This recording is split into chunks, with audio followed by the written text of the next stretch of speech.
Ya, itu. Sehingga kita anak-anak kita menjadi siswa atau manusia cerdas cendekiawan muslim. Jangan ikut-ikutan. Nah, itu tujuan saya ya. Nah, kemudian saya juga ini nanya bagaimana, apa lebih baik ke pesantren apakah ke sekolah umum istilahnya sekarang. Nah, ini kan kita pertanyakan supaya kita berimbang. Kalau kita sekolahkan umpamanya kesadaran kuliah ya, tanpa pesantren bagaimana dan ke pesantren bagaimana, sehingga kita sebagai pendidik merasa puas. Jangan orang tanya kenapa anak lu sekolah di sana, gagal kan nggak ada pesantren umpamanya ya. Makanya itu kita mohon ya untuk penjelasan ini supaya kita luruskan sehingga kita mengerti semuanya bagaimana pendidikan sekarang yang lebih baik dan dunia akhiratnya kena. Sekian, terima kasih. Ini juga pertanyaan yang susah untuk dijawab karena sebetulnya itu bergantung konteksnya. Misalnya seorang kiai itu barusan yang alumni pesantren apa yang bukan? Ini saya contohnya sama-sama banyak.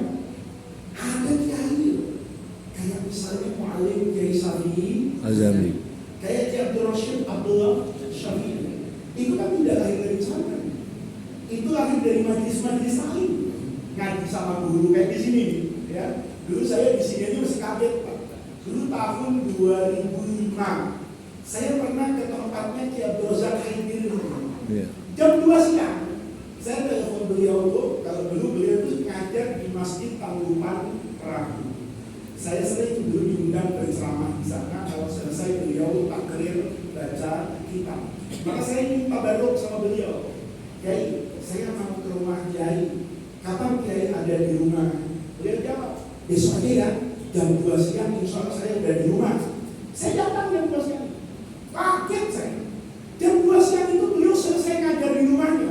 Itu ada guru-guru ngaji di Jurumiyah.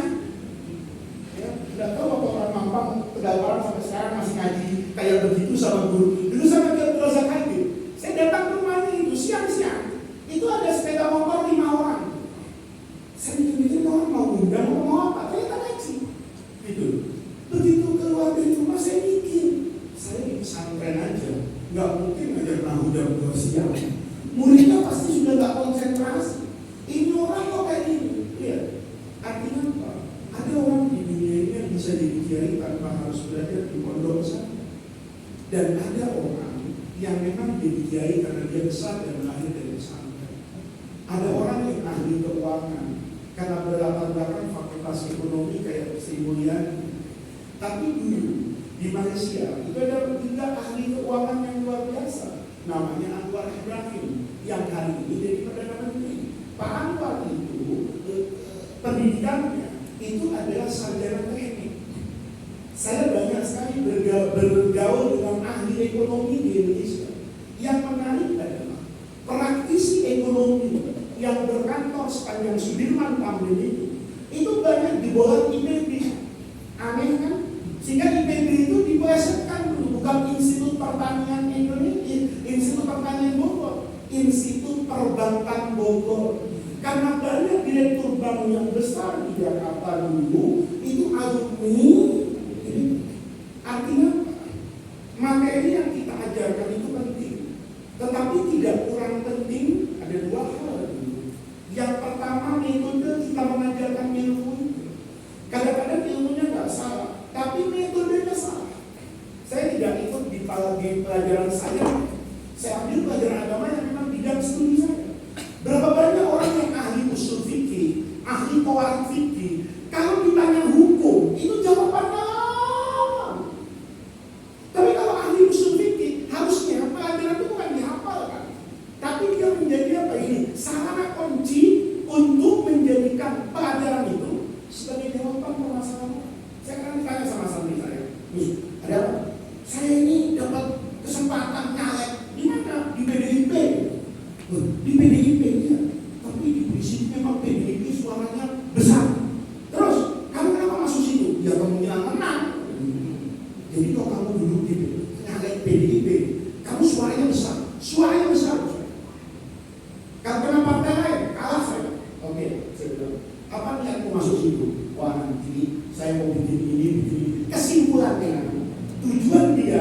PDIP supaya Banteng ini nggak geruduk-geruduk. Ya, supaya Bantengnya bisa agak tumak-ninah di masjid, rada-rada istiqomah jilbaban misalnya. Itu kalau ditanya ayatnya kan kelamaan. Tapi karena itu saya ngaji kuah fikih, gampang. Nah udah, kalau kamu niatnya itu nyalon jadi halal. Kenapa? Ini nama al-amalu. Itu namanya menghafal ilmu untuk digunakan sebagai implementasi dalam kehidupan sehari-hari. Yang kayak gini kan artinya guru itu kalau ngajar dia punya visi. Nah, kamu setelah belajar ilmu saya ini, nanti kamu harusnya begini. Nah, maka pertanyaan tadi, pesantren dan tidak pesantren itu bukan sesuatu yang urgen. Yang urgen itu kita sudah punya visi mana? Karena tidak semua orang itu bisa bikin pesantren. Ayo, nih gambaran contohnya. Di Indonesia, pesantren yang sukses rata-rata itu yang dipimpin kiai. Tapi majelis yang gede-gede di Indonesia itu rata-rata dipimpin habari. Artinya apa? Memang duduknya di situ. Habari itu kalau bukan majelis taklim, baca maulid, itu bisa istiqomah, punya daya magnet, punya sir yang membuat orang itu datang, salawatan, adem, pulang. Habib Syekh dengan mantunya Habib Lutfi, Habib Ali Zainal Abidin Az-Zahir. Itu mau ngumpulin orang gampang aja. Saya Hermania itu, saya kenalin di Putrajaya Malaysia loh, 10 tahun yang lalu. Itu cuma pasang pamflet. Itu orang datang ribuan. Saya sudah bikin gitu, pusing kalau ada tim suksesnya. Ya, bisa kosong stadion. Tapi Habib saya tidak punya pesantren. Saya ada dari Rahman. Sekali pendaftaran, mungkin langsung saya tutup. Artinya apa? Ini berkaitan juga dengan pandangan kita pada rezeki Allah. Ada orang rezekinya itu 100 juta. Ada orang rezekinya itu istri yang sabar. Istri yang sabar itu kan rezeki. Ya kan, alhamdulillah. Kalau punya istri yang gak sabar, dia punya duit, Pak. Kalau istri sabar, tenang. Pagi-pagi lo berangkat ngajar, duit tinggal 50.000. Tinggal kasih bininya ini, uang belanja 50.000. Ntar mau pulang makan rendang ya. Iya. Istrinya sabar betul itu. 50.000 suaminya mau makan rendang siang-siang. Kalau istrinya nggak sabar, ribut bapak ngajar ke sini, masya Allah, kasihan muridnya dia bisa salah. Ajaran dulu Ustaz, kenapa sih kok begini? Selidiknya ternyata bininya galak. Oh ini yang buat Pak Ustaz kalau masuk kelas bukannya kayak ditekuk, gak bahagia, kayak tekanan batin, ya kan? Tapi punya istri yang sabar rezeki 50.000 rendang, siap abang tenang. Pulang ngajar, lapar-lapar nanya suaminya mana, Linda. Rendangnya udah siap bang, ikan di meja makan, masih berasap di mangkok.